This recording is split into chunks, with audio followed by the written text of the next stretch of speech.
Janatan Sayeh. He is a research analyst at Foundation for Defense of Democracies. Janatan, welcome back to Faith Nation. I want to start with Iran. So the threat of an American strike appears to have died down, at least a little. But now President Trump is calling for a new leader and U.S. forces are heading to the region. What does all of this signal to you, Janatan? And do you think that military action is still on the table? We can't know for sure whether the option of a military strike has been completely removed from the table or whether it has been altered to really better leverage what's happening on the ground. So the main concern at one point was that for the strike to be only limited in its capacity, send a symbolic gesture against the Islamic Republic. But we know for a fact the regime in Tehran does not change its behavior no matter what form of whether strike or sanctions. Ultimately, the Islamic Republic is there to kill dissidents.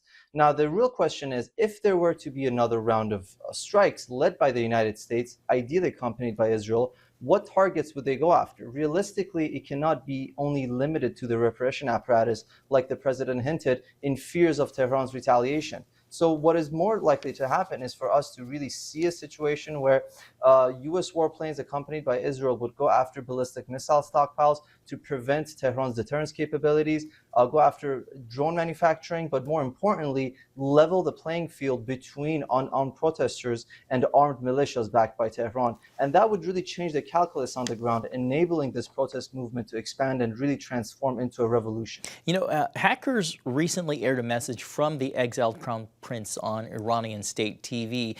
Do you think he's actually someone who could emerge as a transitional leader, or is that just maybe wishful thinking from outside observers? It's really a message that was sent from Iranians inside, and that's where he gains his legitimacy. So there were two real main, campaigns that were carried out by the Crown Prince that have situated him really well to be a transition figure. One is the fact that he was able to bring people out to the protest. That was unprecedented for one leader to call for protest and for us to see a surge. That's what happened on last Thursday. The numbers were simply unprecedented. But more importantly, with the Crown Prince, he also has a day after plan.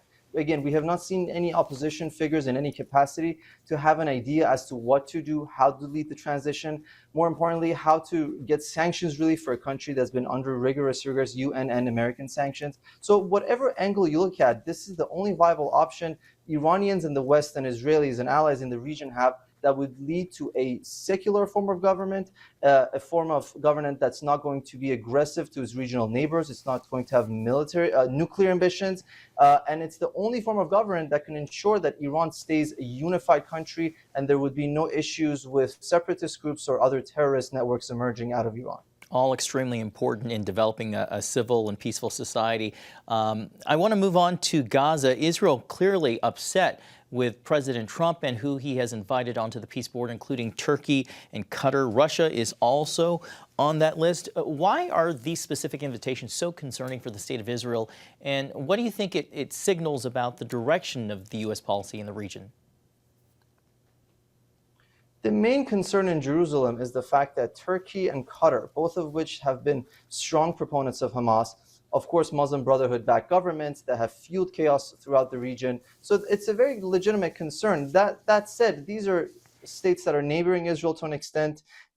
Like it or not, they do have an influence across the region, unfortunately. So this really signals from the administration that instead of icing certain actors out, this is Washington's way to ensuring that at least certain demands could be met. Again, this is not an ordinary form of reconstruction entity. This is a really large-scale, extensive committee that is there to ensure not only peace, but also transition towards a reconstructed Gaza. And that's no joke. So you really need a buy-in from all regional states. But ultimately, it really demonstrates that Washington was able to bring different countries from all sides of the spectrum onto one board and with one focus. So really, it signals our diplomacy really fighting back against what Beijing or Moscow have sought to do but failed to deliver. We'll have to leave it there. Janatan Sayeh with Foundation for Defense of Democracies. Thank you so much for being with us.